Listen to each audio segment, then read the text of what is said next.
அனைவருக்கும் வணக்கம். தமிழ் புத்தாண்டு ராசி பலன்கள் 2026 வருகிற ஏப்ரல் மாதம் 14ஆம் தேதி தமிழ் புத்தாண்டு பிறக்க போகிறது. அதாவது ஏப்ரல் மாதம் 14ஆம் தேதி பராபவ ஆண்டு பிறக்க போகிறது. இது பார்த்தோம்னா 60 ஆண்டுகளுக்கு ஒரு முறை நிகழக்கூடிய ஒரு அற்புதமான அமைப்பு. இந்த பராபவ ஆண்டு 60 ஆண்டுகளுக்கு ஒரு முறை வரும். இந்த பராபவ ஆண்டுல என்ன ஒரு சிறப்பான அமைப்பு இந்த காலகட்டத்தில் நிகழப்போகுது அப்படின்னு பார்த்தோம்னா, சனி பகவானுக்கு திரிகோணத்துல குரு பகவானும், குரு பகவானுக்கு திரிகோணத்துல சனி பகவானும் இருக்கக்கூடிய ஒரு அற்புதமான அமைப்பு நிறைந்த ஒரு ஆண்டாக பார்க்கப்படுது. இந்த மாதிரியான ஒரு அமைப்பு ஒரு 30 ஆண்டுகளுக்கு ஒரு முறையோ அல்லது 32 ஆண்டுகளுக்கு ஒரு முறையோ நிகழக்கூடிய ஒரு அமைப்பு உண்டாகுது. அதாவது சனிக்கு திரிகோணத்துல குருவும், குருவுக்கு திரிகோணத்துல சனி பகவானும். இந்த காலகட்டத்தில் சனியுடைய ஆதிக்கத்தை குறைக்க, சனி பகவானுடைய அந்த கெட்ட ஆதிக்கத்தை குறைப்பதற்காக குருவுடைய பார்வை சனி மேல பதியுது. ரொம்ப அற்புதமான அமைப்பு. 7 சனி, அஷ்டம சனி, அர்த்தாஷ்டம சனி, கண்டக சனி, இது போன்ற சனி பகவானுடைய ஆதிக்கத்தில் இருக்கக்கூடியவர்களுக்கு நல்ல ரிலீஃப்மெண்ட்டை இந்த நேரத்தில் குரு பகவானுடைய பார்வை நமக்கு கொடுத்துரும். எனவே இந்த பராபவ ஆண்டு நிறைய மாற்றங்களை நம்மளோட ராசிகளுக்கு நிச்சயமாக கொடுக்க போகுது. மேலும் ராகு கேது சிம்மத்திலையும் ராகு கும்பத்திலையும் இருக்கக்கூடிய ஒரு அமைப்பு. இதுவும் எதுவும் பெருசா மைனஸ்லாம் இல்லை. எனவே வருட கிரகங்கள் மிக மிக சாதகமாக சஞ்சாரம் செய்து இதுல சனியுடைய ஆதிக்கம் கம்ப்ளீட்டா குறையுது. சனி நன்மை செய்வதற்கு இப்போ முயற்சிகள் எடுக்க போறாரு. குருவுடைய பார்வையில் அந்த சனி வரதுனால இது நாள் வரைக்கும் ரொம்ப கஷ்டத்தை அனுபவிச்ச ராசிக்காரர்களுக்கெல்லாம் இப்போ ஒரு அற்புதமான முன்னேற்றமும் அற்புதமான மாற்றமும், இதுவரை நீங்க அனுபவிச்ச அந்த கஷ்டத்திலிருந்து ஒரு புதிய அனுபவ பாடங்களை கத்துக்கிட்டு ஒரு ஃபீனிக்ஸ் பறவை மாதிரி இப்போ உங்களை மீட்டு உருவாக்கம் செய்ய போறீங்க. எனவே இந்த பராபவ ஆண்டு நம்ம அனைவருக்குமே ஒரு சிறந்த ஆண்டாக நிச்சயமா அமைய போகுது. அதுல மாற்றுகிறதே கிடையாது. இப்போது இந்த தமிழ் புத்தாண்டு ராசி பலன்கள் நம்மளோட ராசிக்கு எந்த மாதிரியான சிறப்பு பலன்களை தரப்போகுது அப்படிங்கறத இப்ப நம்ம டீப் அண்ட் கிளியரா பார்க்கலாம். வீடியோவை ஸ்டார்ட் பண்றதுக்கு முன்னாடி அனைவருக்கும் இனிய தமிழ் புத்தாண்டு நல்வாழ்த்துக்கள். இந்த வருடம் அனைவருக்கும் நல்ல மாற்றங்களையும் நல்ல முன்னேற்றத்தையும் நல்ல மன மகிழ்ச்சியும் மன நிம்மதியும் வாரி வழங்கட்டும் அப்படின்னு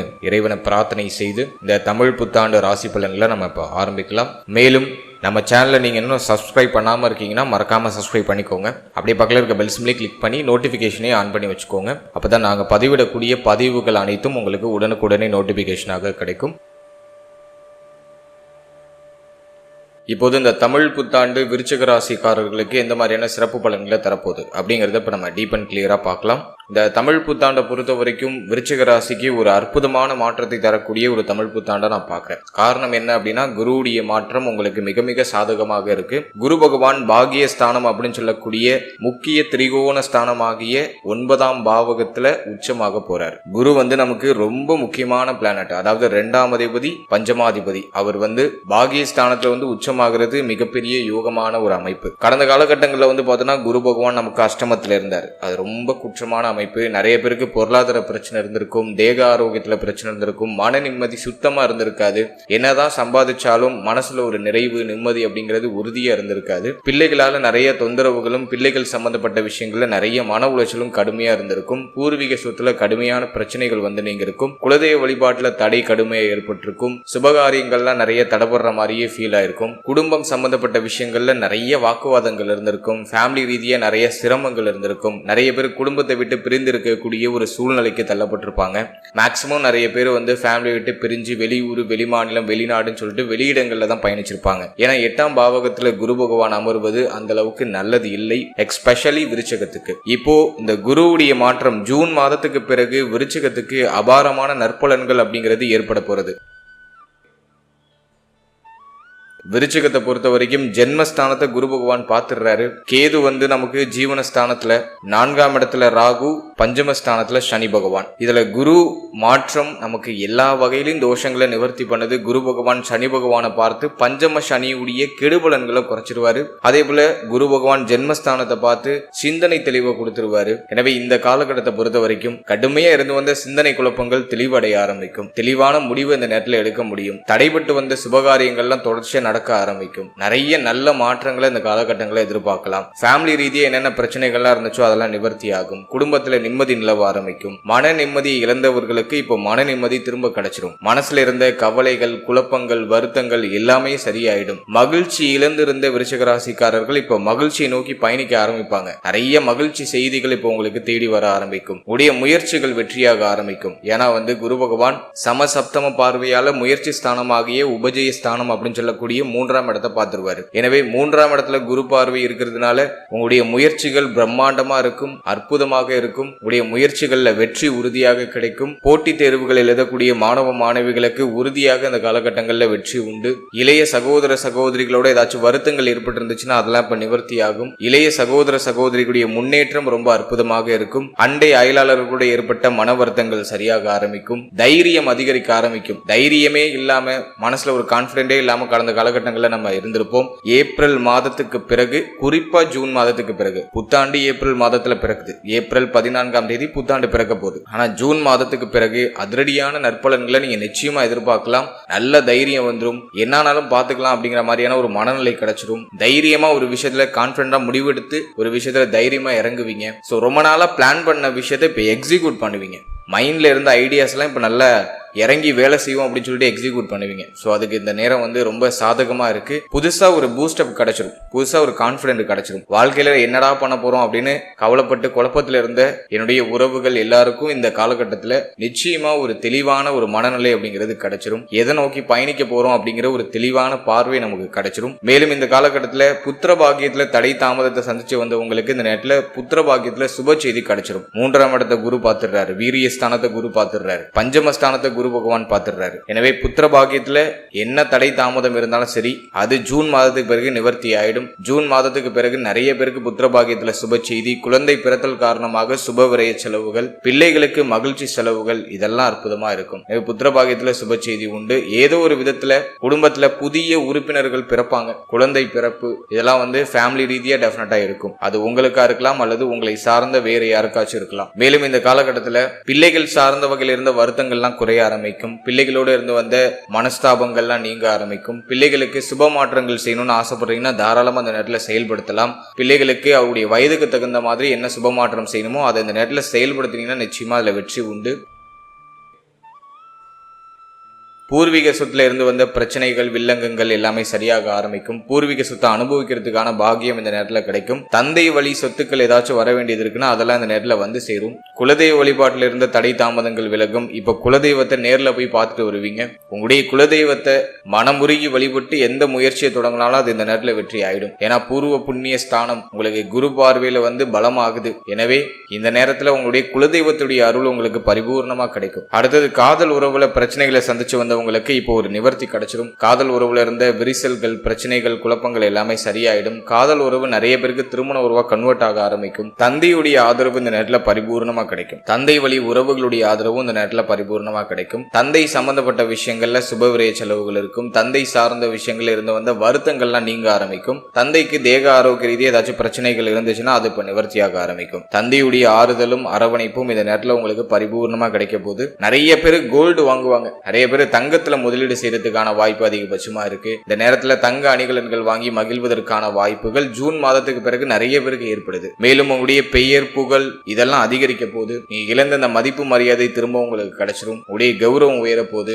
சமுதாயத்துல நல்ல மதிப்பு மரியாதை உங்களுக்கு கிடைக்கும். சோ அதெல்லாம் வந்து இந்த நேரத்துல நான் உங்களுக்கு சாதகமா பாக்குறேன். உத்தியோகம், தொழில் இது சார்ந்த விஷயத்தை பொறுத்த வரைக்கும், உத்தியோகத்தை பொறுத்த வரைக்கும் நிறைய பேருக்கு சம்பள உயர்வு, பதவி உயர்வு இதெல்லாம் அற்புதமா உண்டு. இருந்தாலும் வேலை சுமை சற்று அதிகமா இருக்கும். வேலை பளு அப்படிங்கிறது சற்று அதிகமா இருக்கும். ஏன்னா ஜீவனஸ்தானத்துல கேது பகவான் இருக்கிறது ஒரு வகையில குற்றம். வேலை சம்பந்தமான விஷயத்துல ஒரு ஃப்ரீனஸ் இருக்காது. ரொம்ப பலு அதிகமா இருக்கிற மாதிரி ஒரு ஃபீல்னஸ் கொடுத்துரும். இருப்பினும் சம்பள உயர்வு, பதவி உயர்வு, பதவி மாற்றம், இடமாற்றம், வேலை மாற்றம் இதெல்லாம் அற்புதமா உண்டாகுது. இப்போ நீங்க இருக்கிற சுச்சுவேஷன்ல இருந்து இன்னும் கொஞ்சம் பெட்டரான சுச்சுவேஷனுக்கு போவீங்க. இருப்பினும் சுமை சற்று அதிகமாக இருக்கும். அதுல மாற்று கருத்தே இல்லை. நிறைய மேனேஜ்மெண்ட்லாம் பண்ற மாதிரியான ஒரு சுச்சுவேஷன் கிரியேட் ஆகும். பட் அதை சமாளிச்சிருவீங்க. ஏன்னா 3ஆம் இடத்துல குரு பார்வை இருக்கிறதுனால முயற்சி நல்லா இருக்கு. இப்போ இந்த நேரத்துல வந்து சும்மா இருக்கிறதுக்கு பிடிக்காது. ஏதாச்சும் ஒரு விஷயம் துருன்னு பண்ணிக்கிட்டே இருப்பீங்க. எனவே இந்த நேரத்தை பொறுத்த வரைக்கும் ஒரு சுறுசுறுப்பா, ஒரு சோர்வு இல்லாம தொடர்ச்சியா இயங்கிக்கிட்டே இருக்கிற மாதிரியான ஒரு சூழ்நிலை கிரியேட் ஆகுது. சுமை அதிகமாக இருந்தாலும் அதை சமாளிக்கிறதுக்கான சக்தி இந்த நேரத்துல உங்களுக்கு பிறக்குது. எனவே உத்தியோகம் சார்ந்த வகையில எதுவும் பெருசா மைனஸா தெரியல. அடுத்து தொழிலை பொறுத்த வரைக்கும் ஜீவன கேது அது என்ன பண்ணும் அப்படின்னா தொழில கொண்டு போய் ஏதாச்சும் ஒரு விஷயத்துல இன்வெஸ்ட் பண்ணி உங்களை ஒரே இடத்துல முடங்க வச்சிரும். அந்த நேரம் உங்களை நகர விடாம ஒரே இடத்துல நீ என்ன மட்டும் நீ பார்த்தா போதும், வேற எதையும் நான் இப்போதைக்கு உன் மைண்ட்ல பூர விட மாட்டேன். இப்போதைக்கு உன் மைண்ட் ஃபுல்லா தொழில் தொழில் தொழில்னு சொல்லி தொழிலை மட்டும்தான் உள்ள புகுத்துவோம் அப்படின்னு சொல்லி கேது பகவான் ஜீவனஸ்தானத்துல அமர்ந்து தொழில் தொடங்கணுங்கிற சிந்தனையை கடுமையா கொடுக்கும். அதே மாதிரி ஒரு சிலர் தொழில் தொடங்கி ஒரே இடத்துல முடங்கி இருக்கிற மாதிரி ஒரு ஃபீல்னஸை கொடுத்துரும். ஸ்பாட்ல நீங்க இருந்தாதான் வேலை நடக்கும், இல்லைன்னா வேலை நடக்காது. எனவே சற்று கூடுதல் முயற்சி எடுத்து உங்களுடைய தொழிலை நீங்க பராமரிக்க வேண்டியது அவசியமா நான் பாக்குறேன். மற்றபடி இந்த நேரத்தில் தொழில இன்வெஸ்ட்மெண்ட்லாம் நிறைய பேர் பண்ணுவாங்க, தொழில் சம்பந்தப்பட்ட விஷயத்துல நிறைய பேர் இறங்குவாங்க, தொழில் முதலீடுகள்லாம் செய்யலாம். இருப்பினும் அகலக்கால் வச்சு இதுலயும் பெருசா போய் மாட்டிக்காதீங்க. ஸோ அதுல மட்டும் கொஞ்சம் கேர்ஃபுல்லா இருக்கணும். மற்றபடி இந்த நேரத்தை பொறுத்த வரைக்கும் தொழில் முதலீடுகளை செய்யலாம். கடன் வாங்கி பெரிய அளவுல நான் அகலக்கால் வச்சு தான் நான் பண்ண போறேன் அப்படின்லாம் இறங்காம சின்ன முதலீடு பண்ணி உங்க எஃபோர்ட் அதிகமா கொடுங்க. நீங்க எங்க முதலீடு பண்ணாலும் சரி அந்த ஸ்பாட்ல நீங்க இருக்கணும். அந்த தொழிலை இன்னொருத்தவங்களை நம்பி நான் ஒப்படைக்கிறேன், பார்ட்னர்ஷிப்ல நான் பிசினஸ் பண்ணலான் இருக்கேன், கூட்டு தொழில் சேர்ந்து நாங்க பண்ணலான் இருக்கோம் அப்படிங்கறதெல்லாம் இந்த நேரத்துல செட் ஆகாது. நீங்க ஸ்பாட்ல இருக்கணும். தனிப்பட்ட முறையில உங்களோட ஓன் எஃபோர்ட்டை போடுற மாதிரி தனிப்பட்ட முறையில நீங்க தொழில் தொடங்கினா அது சக்சஸ் ஆகும். பார்ட்னர்ஷிப்லாம் இப்போதைக்கு செட் ஆகாது. ஏன்னா 7ஆம் இடத்துல சனி பார்வை இருக்கிறது. அது பார்ட்னர்ஷிப்புக்கு அந்த அளவுக்கு அட்வைசபிள் இல்ல. எனவே தொழில் ரீதியா உயர்வு, மாற்றம், நல்ல லாபம் இதெல்லாம் அற்புதமா இருக்கு. பிளானிங் ரொம்ப அழகா போடுறீங்க, உங்க பிளானிங் எக்ஸிக்யூட் பண்றதுக்கான முயற்சிகள் எடுக்கிறீங்க. சோ அதெல்லாம் பர்ஃபெக்டா இருக்கு. பார்ட்னர்ஷிப்னு போய் இறங்க வேண்டாம். முதலீட கடுமையா ஒரே இடத்துல போய் பண்ணி லாக் ஆயிட வேண்டாம். இதுல மட்டும் கொஞ்சம் கேர்ஃபுல்லா இருங்க. மற்றபடி இந்த நேரத்துல தொழில் முயற்சிகள், தொழில் சார்ந்த விஷயம் இதெல்லாம் வளர்ச்சி தான் அடையுது, எதுவும் வீழ்ச்சி அடையல. அடுத்தது நம்ம பாக்குறது பார்த்தோன்னா பொருளாதாரத்தை பொறுத்த வரைக்கும் லாபஸ்தானத்துல சனி பகவானுடைய பார்வை இருக்கு. அது கொஞ்சம் குற்றம் தான். எவ்வளவு வேலை பார்த்தாலும் வேலை பார்க்கறதுக்கான ஊதியம் கிடைக்க மாட்டேங்குது, பணம் வரது ரொம்ப டிலே ஆகுது, சம்பளம் கொஞ்சம் லேட் ஆகி வருது, பணம் ஒரு பக்கமா லாக் ஆயிருக்கு. அப்படிங்கிற மாதிரியான ஒரு சிச்சுவேஷனை இது கிரியேட் பண்ணுது. இருப்பினும் குரு பாகியஸ்தானத்துல இருக்கிறதுனால எதுவும் உங்களுக்கு சுமையா இருக்காது. எல்லாத்தையும் பிளான் பண்ணி அழகா எடுத்துட்டு போயிடுவீங்க. பணம் ஒரு பக்கமா போய் லாக் ஆனாலும் அதை மேனேஜ் பண்றதுக்கான கேப்பபிலிட்டி உங்களுக்கு வந்துடும். அதனால கவலைப்பட வேண்டிய அவசியம் இல்லை. லாபங்கள் கொஞ்சம் தாமதமாகி கிடைச்சாலும் லாபம் கிடைக்கும். அதனால கவலைப்பட வேண்டாம். உங்களுக்கு வர வேண்டிய பணம்லாம் வந்துடும், அதை நினைச்சு கவலைப்பட வேண்டாம். கொஞ்சம் டிலேவாகி கிடைக்கும், அவ்வளவுதான். ஏன்னா சனி பார்வை எந்த பாவகத்துல இருக்கோ அந்த பாவகம் சம்பந்தப்பட்ட விஷயம்லாம் டிலே ஆகும். எனவே இப்போ சனி பகவானுடைய பார்வை லாபஸ்தானத்துல இருக்கு. இது லாபத்தை கொஞ்சம் தாமதப்படுத்தி கொடுக்குமே தவிர லாபத்தை கொடுக்கும். அதனால பயப்படாதீங்க. அதே போல மூத்த சகோதர சகோதரிகள் சம்பந்தப்பட்ட விஷயத்துல கவனமா இருக்கணும். மூத்த சகோதர சகோதரிகளோட நிறைய மனஸ்தாபங்கள் நீங்க வாய்ப்பு இருக்கு. குறிப்பா பணம் சம்பந்தப்பட்ட விஷயத்துல மூத்த சகோதர சகோதரிகள் சார்ந்த விஷயத்துல ஒரு மாதிரி வருத்தங்கள் நீங்க வாய்ப்பு இருக்கு. சற்று கவனமா இருக்கணும். அடுத்தது இந்த காலகட்டத்தை பொறுத்த வரைக்கும் திருமண முயற்சியில ஒரு சில தடை தாமதம் இருக்கு, கொஞ்சம் லேட் ஆயிட்டே இருக்கு. சுபகாரியங்கள் தள்ளி போயிட்டு இருக்கு. ஜூன் மாதத்துக்கு பிறகு உறுதியா நீங்க சுப செய்தி எதிர்பார்க்கலாம். ஜூன் மாதத்துக்கு பிறகு திருமண முயற்சிகளை செய்யுங்க, நிச்சயமா நல்ல செய்தி உங்களுக்கு உண்டு. நிறைய பேருக்கு திருமணம் நடக்கும். குழப்பத்தோட ஒரு சில போராட்டத்துக்கு பிறகு நிறைய பேருக்கு திருமண முயற்சி வெற்றியை கொடுத்துரும். மன வாழ்க்கையை பொறுத்த வரைக்கும் வாழ்க்கை துணையை கொஞ்சம் அனுசரிச்சு போய்க்கணும். இந்த நேரத்துல வாழ்க்கை துணைக்கு நிறைய கோபம் வரும். வாழ்க்கை துணையோட அதிகமா கருத்து போராட்டத்தில் ஈடுபடுற மாதிரி ஒரு சூழ்நிலை எல்லாம் கிரியேட் ஆகிறதுக்கு வாய்ப்பு இருக்கு. வாழ்க்கை துணையை சகிப்புத்தன்மையோட அனுசரிச்சு செயல்படுறது ரொம்ப நல்லது. வாழ்க்கை துணை சார்ந்த அத்தனை விஷயத்திலையும் கவனமா இருக்கணும். வாழ்க்கை துணைய தேக ஆரோக்கியம், மன ஆரோக்கியத்துல சற்று கூடுதல் அக்கறை எடுத்துக்கிறது ரொம்ப நல்லது.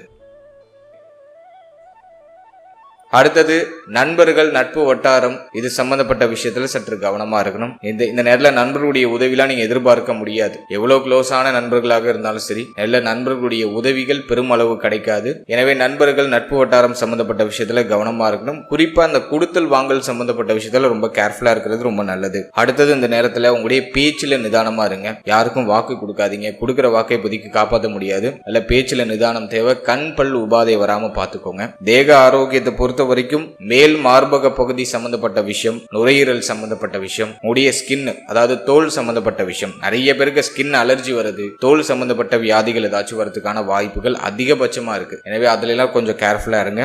மேலும் இந்த நேரத்தில் நிறைய பேருக்கு இந்த மூட்டு வலி, மூட்டு பகுதிகளில் பாதிப்புகள் வரதுக்கான வாய்ப்பு இருக்கு. பெண்களுக்கு மாதவிடாய் சம்பந்தமான பிரச்சனைகள் வருவதற்கான வாய்ப்பு உண்டு. ஸோ அதுல எல்லாம் சற்று கவனமா இருந்துக்கணும். மேலும் இந்த நேரத்தில் வண்டி, வாகனம், வீடு இது சார்ந்த விஷயத்துல ஒரு சில தடை அமைப்பு, தாமத அமைப்புலாம் இருக்கு. புதுசா வண்டி வாங்குறது, வாகனம் வாங்குறது, வீடு வாங்குறது இதெல்லாம் சற்று தாமத அமைப்புகள் ஏற்படுறதுக்கு வாய்ப்பு இருக்கு. இப்போ வீடு கட்ட ஸ்டார்ட் பண்ணிருக்கீங்க அப்படின்னாக்கா இந்த நேரத்துல ராகு 4ஆம் இடத்துல இருக்கிறதுனால ஒரு மாதிரி பிரம்மாண்ட சிந்தனையை கொடுத்துரும். வீடு கட்டினா கொஞ்சம் லக்ஸுரியஸா கட்டணும், பெருசா கட்டணும் அப்படிங்கிற மாதிரியான சிந்தனை கொடுத்து பெரிய அளவுல இழுத்து வரதுக்கான வாய்ப்புலாம் இருக்கு. அதில் கொஞ்சம் எல்லாத்தையும் லிமிடேஷன் பண்ணிக்கிறது நல்லது. உங்களுடைய சக்திக்கு மீறி ஈடுபடாம உங்களுடைய சக்திக்கு உட்பட்டு நீங்க செயல்படுறது ரொம்ப நல்லது. 4ஆம் இடத்துல இருக்கிற ராகு வேற என்ன செய்வார் அப்படின்னு பார்த்தோம்னா வண்டி, வாகனம், வீடு, உங்களுடைய எலக்ட்ரானிக்கல் கேஜெட் இது சம்பந்தப்பட்ட விஷயம், அதாவது உங்களுடைய மொபைல் போனு இது சம்பந்தப்பட்ட விஷயத்துல ஒரு சில மாற்றங்களை கொடுப்பாரு, செலவுகளை கொடுப்பாரு. இப்ப இருக்கிறத விட இன்னும் கொஞ்சம் எக்ஸ்பென்சிவா வாங்கணும் அப்படிங்கிற மாதிரி சிந்தனையை கொடுக்கும். அதே போல தாயாருடைய தேக ஆரோக்கியத்துல சற்று கூடுதல் கவனம் செலுத்திக்கணும். தாயாரோட அடிக்கடி கருத்து போராட்டம் வரும். தாயாரோட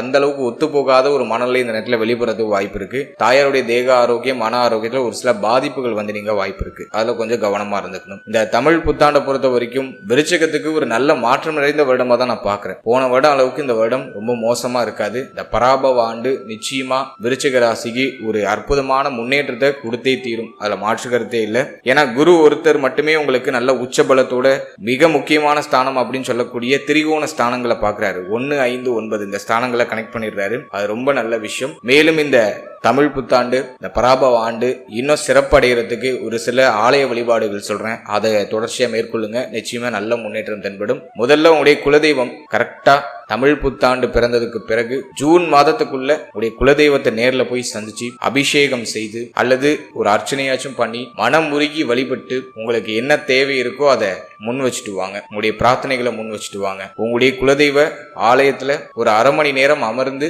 இறைவனோட கனெக்ட் ஆகிறதுக்கு முயற்சி பண்ணுங்க. அரை மணி நேரம் அமைதியா யார்ட்டையும் பேசாம அமைதியா இருக்கணும். அந்த நேரத்துல மொபைல் பாக்குறது, கோயிலுக்குள்ள உட்கார்ந்து மொபைல் பாக்குறது, அதே மாதிரி பக்கத்துல பேசிக்கிட்டே இருக்கிறது அதெல்லாம் இருக்கக்கூடாது. அமைதியா அமர்ந்து இருக்கணும் உங்களுடைய குலதெய்வ ஆலயத்துல.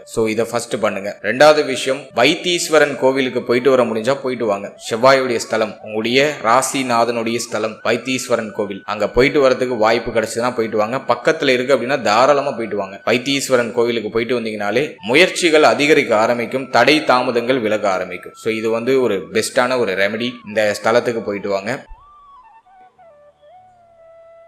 அடுத்தது சுப்பிரமணிய பூஜத்தை காலையில தினமும் கேளுங்க அல்லது அதை படிக்கலாம். சுப்பிரமணிய பூஜத்தை படிக்கிறது அல்லது காலையிலேயே கேட்கறது யூடியூப்ல எல்லாம் நிறைய அவைலபிளா இருக்கு.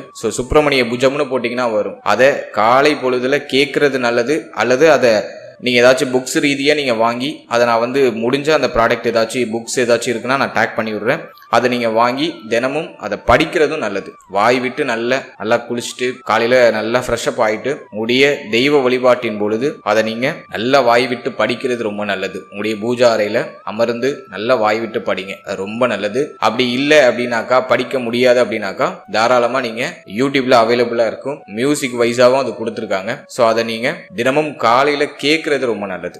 சிம்பிளான ரெமெடிஸ் உங்களுக்கு நான் கொடுத்துருக்கேன். மேலும் இந்த நேரத்துல மாணவ மாணவிகளுக்கு உங்களால முடிஞ்ச உதவிகளை செய்யுங்க. ஏழை எளிய மாணவ மாணவிகளுக்கு ஏதாச்சும் நோட்டு புத்தகம் வாங்கி கொடுக்கறது, பேனா வாங்கி கொடுக்கறது, உங்களால என்ன முடியுமோ அதை செய்யுங்க.